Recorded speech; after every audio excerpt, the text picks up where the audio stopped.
We take standard toys and adapt them to meet the needs of kids with disabilities. A lot of times that's adding a button like this, so kids who don't have fine motor skills can still use the toy. But other times we do things to meet sensory needs and any needs that the kids at the school have. So we'll get a toy, we'll kind of play with it before we adapt it, see what kind of changes it might need, see what functions it has.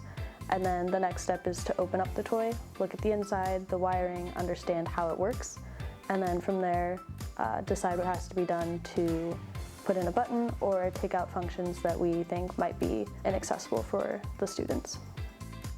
We meet every other week for 2 hours. We start with introduction and do a little video, and then we go straight into adapting toys. And there's 4 different groups. Car group that's adapting a big car for a kid in our community, the sensory toy making group, the 3D printing group, so we're 3D printing buttons and working on different projects, and then the main group, which is adding these ports so we can use these buttons with them. My name is Rachel French and I'm a special education teacher. I teach kids with moderate to severe special needs. And so in this classroom we have kids who use Switch adapted toys, and they are toys that are set up to use adaptive pieces.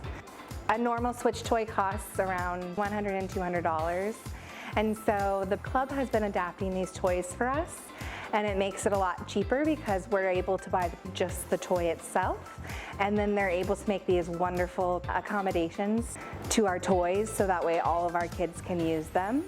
I was lucky enough that Purdue and Linwood Early Childhood Center already had been set up to work with one another. It's just taken a lot of back and forth and emails, and they come and visit and see the kids and play with all the kids. They do a lot of work outside and after hours, so they make all the adaptations to these toys. So we have an Amazon wish list, and it's just like every other wish list on Amazon. We add toys to it, and then we share it out there with the world in hopes that people will purchase our toys for the club to adapt. But this Amazon wish list allows us to buy toys, or whoever wants to buy toys for our class, and then it allows the Purdue club to not have to worry about finding toys for us. And they have a list of toys that are developmentally appropriate for my group of kiddos. If there's interest in the Amazon wish list, you could email me at rmfrench@lsc.k12.in.us, and I would be more than willing to send the link to you. Before COVID, we did some workshops, and we're hoping to do those again. That allows us to reach out to students and teach them both skills and about our club and what our club does. There's no requirement to join. We'll take anyone who's interested. There's no major requirement. We really like to have people with a lot of different backgrounds. If anyone wants to get involved, I think it's a wonderful opportunity.